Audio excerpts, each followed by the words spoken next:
What if you could uncover hidden archaeological history without using a shovel or, well, using nothing more than your eyes and your camera and some curiosity? That's what's behind visual archaeology, a term with several definitions, but one that I like to describe as being a detective with a camera and a trowel, but except that you leave the trowel at home and you don't get your hands dirty.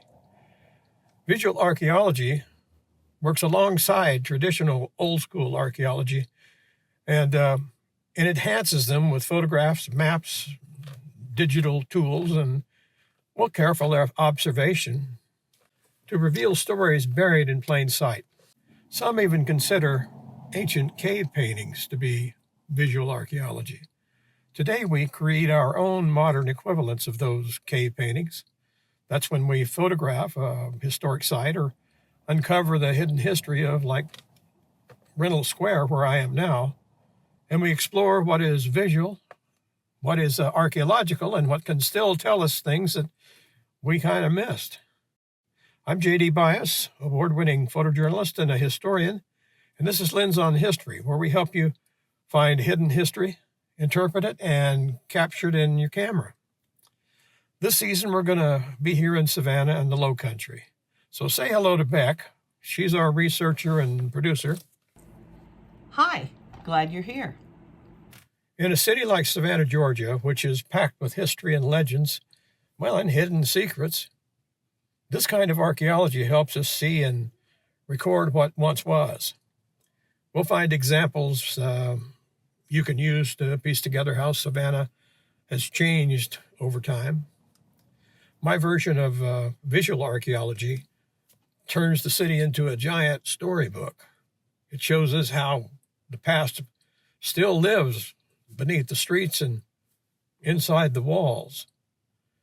Now, when you visit Savannah, at first glance, it's a historic district.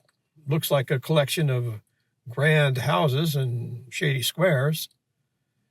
But if you look closer, the bricks and the drains and the seams and the sidewalks, they all whisper secrets. Here at Reynolds Square is the outline of a 200-year-old carriage house.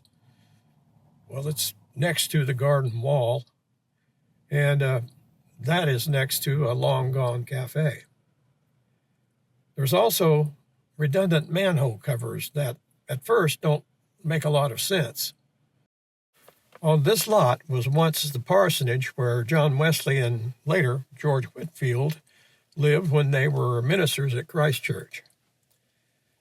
The parsonage was where these two buildings are. That's the Planter's Inn and the Oliver Sturgis house. Well, they now stand on the lot. Around them is a visual archaeology. It's in plain sight, and today we'll uncover it together. Okay, Beck, what notes do we have on the Oliver Sturgis house? Okay. Built between 1812 and 1814, the Oliver Sturgis House is a classic example of a federal-style architectural beauty. Today, it's the headquarters of Morris Multimedia Corporation. Also, originally, it had a twin, an almost perfect mirror image next door, owned by Sturgis's business partner, Benjamin Burroughs. Now, Oliver Sturgis was a successful merchant here in Savannah. He was also the part owner in the famous ocean vessel, the steamship Savannah, which was the first steam-powered boat to cross the Atlantic. It was a hybrid of steam and sail, but it still was the first. And that historic boat in its voyage was planned in the Oliver Sturgis house, and the plans were drawn up in what is now the Morris Multimedia boardroom. Morris Multimedia is a large corporation here in America. Sturgis's business ventures made him a prominent figure in the early 19th century for trade and commerce around the Southeast. Today, what was the courtyard around back serves as the parking lot for the Morris employees, but the wall holds more than 2 centuries of history. Here you can see a short brick fence, which was original to the 1814 garden. Farther to the west, bricked up passages, sealed doorways, and faint outlines of a carriage house. Well, they all reveal how this site evolved over the years. The carriage house next door was torn down and replaced by a paint company. The building outlined by the step gables is still visible in the brickwork of the large wall. That's where the 1916 cafe was later built of light-colored bricks. Even the 1814 garden wall is still visible, embedded in the restaurant wall. Every color shift, every seam in the brick, and, well, it's a clue to Savannah's layered past. If you're working in archaeology or in architecture, these features are referred to as ghosts. That's because they are. They're there, but they're not there. You'll see these types of features in your own hometown and maybe in your own home. Even the sidewalks here tell stories. When you're walking around town, take a look at the cast iron manhole covers and drains from about 1872. They're on the corners next to the Sturgis House and the old Pink House.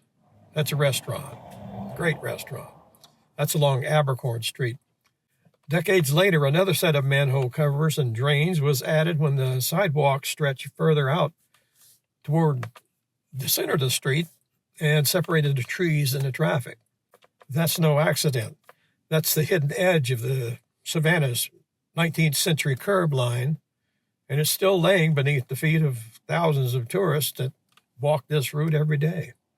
Nearby, next to the curb along St. Julian Street, you'll see the undulations in the asphalt pavers. These ripples in the roadway are where St. Julian abuts Reynolds Square, and they're obvious in the wavy-looking pavers in the road. They tell of the city trolleys that used to run directly through the squares. Something the old-timers told me was that when they removed the trolley tracks and lines, they replaced them with a bus system in about the mid-1940s.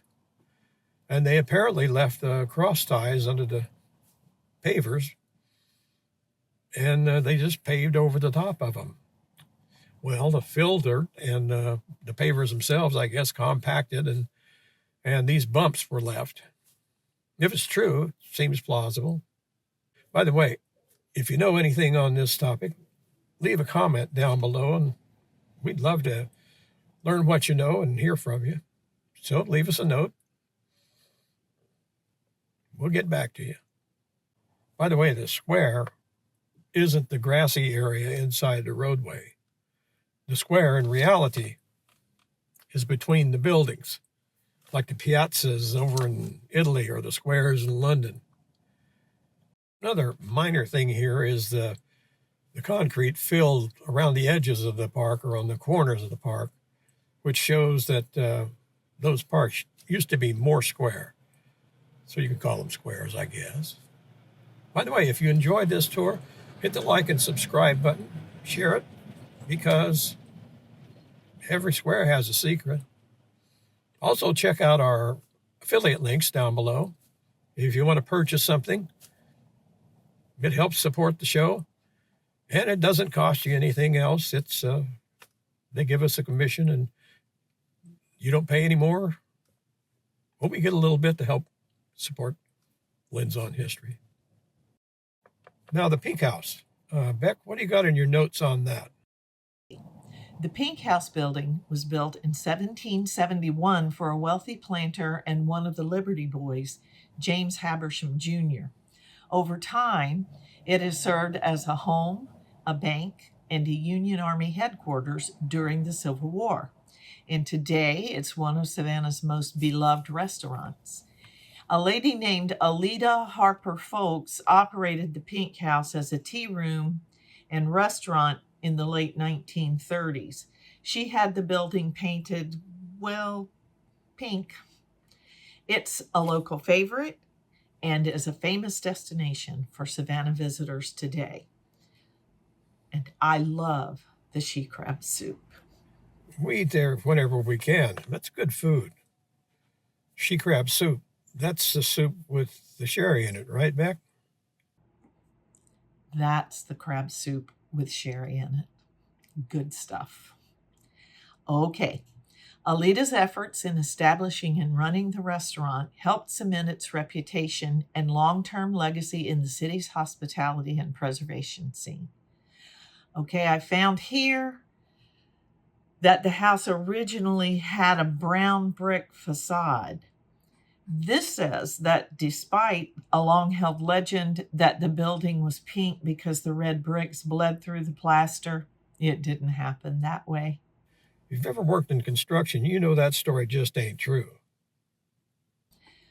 Later, the outside was plastered white, and still later, when Ms. Harper Folks opened the tea room, she had it painted pink.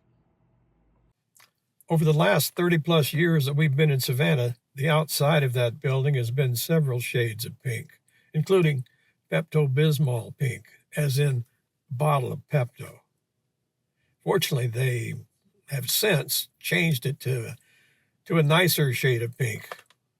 According to this article, Alita Harper Folks is recognized for revitalizing historic buildings in Savannah, notably restoring 10 homes, including the Harper Folks house itself. Which used to be called the Champion McAlpin House, and sometimes the Champion McAlpin Harper Folks House. But I guess it's easier to advertise the tours they give there for the museum, just with a shorter name. So Harper Folks House, I guess it is. Which is another story we need to look into, Beck. Okay, so the old pink house was just one of her renovations then. So now you have a few things to look for when you come to Savannah. Next time you're here, don't just look up at the grand houses and down at the cobblestones and pavers. Look closer. Every wall, every seam, every ghostly outline in brick and stone, they tell a forgotten story. It's the city's past, hidden in plain sight. Remember to like and subscribe. We would really appreciate it. Bye. So if you didn't already know this story, now you know. If you're visiting Savannah, share this video with a friend and tell them where you're going. Or if a friend is coming to Savannah, send them this video, forward it to them, and they'll have things to look for when they get here. I'll see you next time.